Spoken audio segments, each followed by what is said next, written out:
Hello, this is Xue Yi. For my third code share, I would like to introduce HelloChinese, which is an app for learners of Chinese Mandarin. You can download the app from App Store or Google Play to your mobile devices.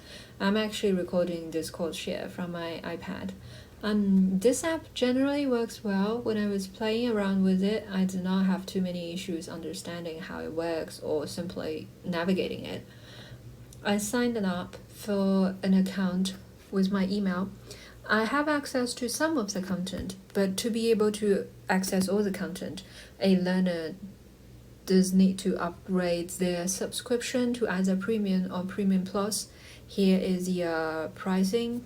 The difference between a Premium and Premium Plus account is that they both have unlimited access to all courses or teacher talk lessons or native speaker videos or training games and training whenever they like.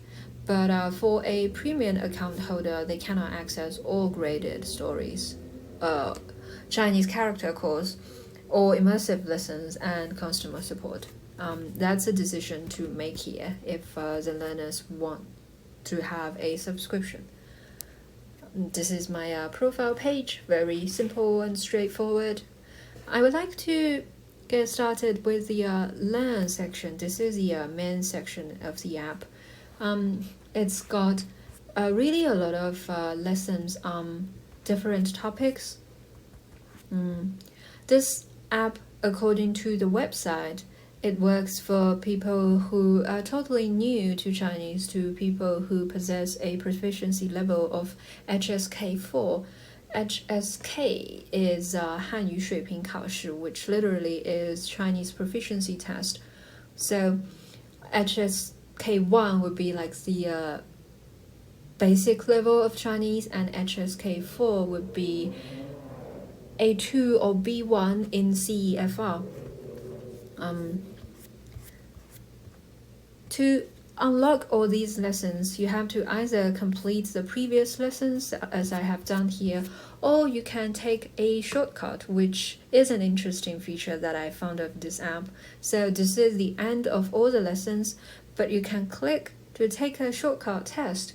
If you can pass the test without making more than 3 mistakes, losing these 3 little red hearts, you will be able to unlock all the content up until this point. I think this is a good feature because for learners have different proficiency levels. They don't all have to start with the introductory lesson. They can simply take the shortcut test and unlock all the lessons that are appropriate for their proficiency level. I will show you one of the lessons to see a little bit more detail. So this is a lesson on hello, saying hello to people. It teaches learner how to say hello to people. There's some mini lessons on grammar and vocabulary and pronunciation. There's also some supplementary materials. Here's one on teacher talk.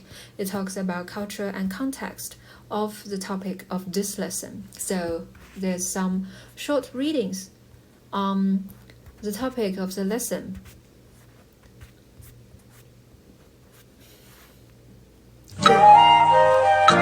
There's also a podcast with 2 people talking about the topic of this lesson. They would cover some cultural aspects of the language, which can be interesting for the learners. Here's a speaking section. You can click to practice it. 你好，我是龙大。 I'm gonna record my reading. 你好，我是龙大。 I did okay on this one, pretty good actually. I'll click continue. 你好，我是李丽。你好，我是 Lily. Actually, I have a little bit problem with the speech recognition here, this technology incorporated in this app. When I was reading this sentence, I purposefully mispronounced this name, Lili, into Lily. Chinese Mandarin at least is a tonal language. The differences in tones could mean vastly different things. So it is pretty important for learners, especially beginner learners, to have a good pronunciation of the different terms. So this one actually didn't do a good job capturing my tonal mispronunciation. The accurate one should be Li Li, but what I said was Li Li. That's a huge difference here. So this can be like good practices. I think for the first one, at least here, it was pretty accurate in capturing my pronunciation. It's not perfect, but it can be helpful. So this is the main learning section. I don't have access to all the lessons here because I don't have a subscription. As you can see, I do need subscription to access teacher talk and speaking here. Coming to the practice session, there's some specialized courses that learners can take. They can take the pronunciation lesson or the Chinese character lesson. The pronunciation is going to introduce me to pinyin and teach me some syllables in Chinese. The Chinese character is going to focus on how to write Chinese characters, which is different from pinyin.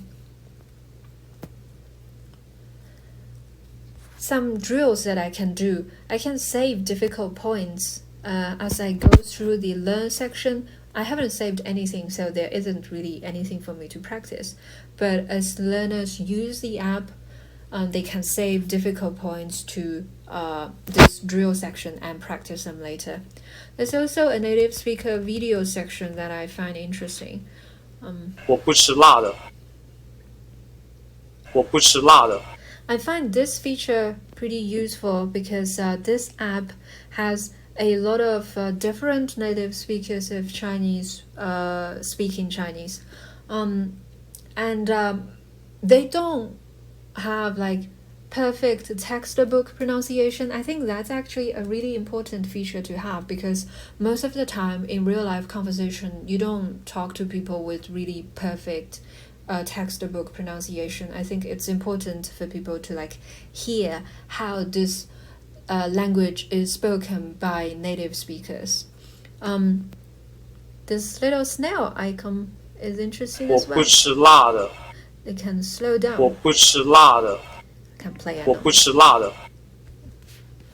So that is native speaker videos. There's also a game center. I'll just show you what the games look like. Here's a matching game. It's going to be an exercise for the content that I have covered so far. I'll play. For this one, I'm going to decide if the picture matches the text above it. It can be a little bit stressful because with this countdown, you have to read the picture, decide if it matches it while you're still trying to read the character or the pinyin. Can be a little bit difficult, I would say, but can be challenging and interesting at the same time. That was the matching game. There's also a word recognition game. This game would work better for learners who already know some Chinese characters. So for this game, you're going to match the Chinese character with its pinyin. Okay. So this is how it works. I feel they could be entertaining and relaxing in a way. Not really relaxing because I feel the matching game was actually a little bit stressful, but they can be fun to play from time to time. That's practice. There's also a story section where you can read stories based on your proficiency level. I have access to the first story. I'll show you it. Here's an introduction to the story. There's 12 chapters in this story. The first day of school, I can first read the story. I can view the story in either in paragraph or in sentence. I can also have it read to me. 上学的第一天。 If I have questions about The vocabulary here, I can click. 学校 It read it to me and it tells me it is an HSK1 vocabulary word. It is a noun which means school. If I don't know this word, I can add it to my word list and revisit them later. After reading the story, I can take a quiz to test my understanding, my comprehension of the story. So this is like a question based on the content of the story. I can review the story here if I have questions. Okay, this is story section. There's also an immerse section where the learners are presented with language use in real-life scenarios. For example, this one, they are going to watch a video of people talking in real-life scenario. And here is their keywords and grammar in that real-life scenario. There's an audio clause that learners can take. It's again people talking about the topic of this real-life scenario. 你叫什么？ They can then practice saying the dialogue. They can choose if they want the translation or not. They can also choose if they want the Chinese character or not. For beginner learners who are still working on pinyin, I think this is actually a good feature because at this point they may not necessarily need to read the characters. Reading pinyin would actually be more helpful for them, so they can choose to switch. Again, if they are like more advanced learners, they are not really working with pinyin, they're working with characters, they can choose to hide the pinyin and only read the characters. So this is basically the app. I would say this is a good app for learners who are not brand new to Mandarin, I would say, because you do need to know that there's pinyin and characters in Chinese to be able to understand where you should start. So I think learners need to have some basic understanding of how the language works to be able to use this app. If you don't even know there's pinyin as a first step, I think this app could be a little bit disorienting. It's also got games as can be fun from time to time, just a little bit relaxation, and also examination of how much you remember from previous lessons. I think it can also be good practice for learners who want to take the HSK test, the Chinese proficiency level test, although this app isn't for test preparation, but it does give you a good opportunity for practices. It focuses on reading, vocabulary, pronunciation, real-life scenarios, and there are also some cultural examples that can be interesting to learners. There isn't much interaction between teacher and learner, so I think the teacher will need to supplement it in their classrooms. I do have some minor issues with the app. One of the issues that I have with the app was actually on the teacher talk. I was listening to this teacher talk on 你好, hello in English. Like the teacher talk said that people would only say 你好 to each other when they first meet each other. I feel that can be a little bit misleading for people who are not familiar with the use of 你好, because it's not always true that people would only use it when they first see each other. I do get the point that people would use different greetings when they see people. But it's not always true that they only say 你好 when they first meet each other. So there can be some cultural claims that learners should be aware of. To be more aware of those cultural claims, I think the teachers would also need to remind the students to reflect on what they learn in this app and have a discussion on those things that they find either interesting or confusing or that was further discussion. That's one thing. Another issue I have was actually with the speaking section. It wasn't exactly accurate in detecting the tonal difference, but like I said, I still think this can be some ways for practice. With that all said, this is my introduction to Hello Chinese. And thank you for watching.